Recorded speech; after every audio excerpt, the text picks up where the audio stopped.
दही या दही या कर्ड कब खाना चाहिए, किसको खाना चाहिए, कैसे खाना चाहिए, आयुर्वेद में इसके बारे में क्या कहा गया है वो आज हम देखेंगे। सबसे पहला सवाल है कि दही कब खाना चाहिए। गर्मी की ऋतु आ गई है तो सबको ऐसी मान्यता है कि दही खाना चाहिए उसमें, लेकिन आयुर्वेद में कहा गया है कि दही का गुण स्निग्ध, गुरु यानी कि वो पचने में भारी होता है, उष्ण यानी कि गर्म प्रकृति वाला होता है, कफ और पित्त को बढ़ाता है।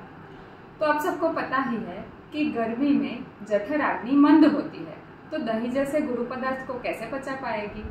तो दही का सेवन गर्मी में नहीं करना चाहिए। आचार्य सुश्रुत ने भी बताया है कि शरद ग्रीष्म वसंतेषु प्रायशो दधिगर्हितम्, यानी कि शरद ऋतु में, ग्रीष्म ऋतु में और वसंत ऋतु में दही का सेवन नहीं करना है। दूसरा सवाल है कि दही किसको खाना चाहिए।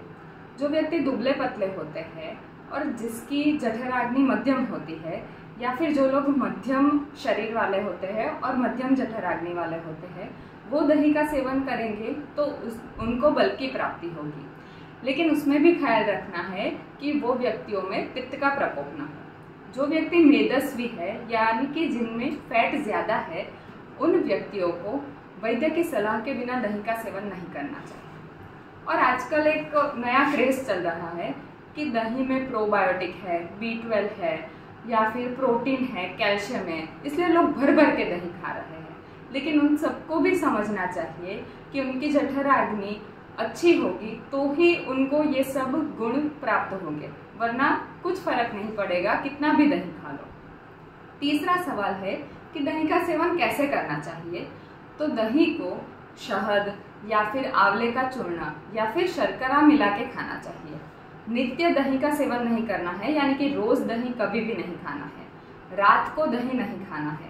गुजराती में भी एक मुहावरा है कि मूळो मोगरी अने दही बपोर पछी नहीं, यानी कि मूली, प्याज और दही रात को सेवन नहीं करना है। मंद दही यानी कि अर्ध जमा हुआ दही त्रिदोष प्रकोप करता है, वात पित्त और कफ तीनों का प्रकोप करता है, तो वो भी कभी नहीं खाना चाहिए। और सबसे मेन कि दही को कभी भी गर्म करके नहीं खाना चाहिए।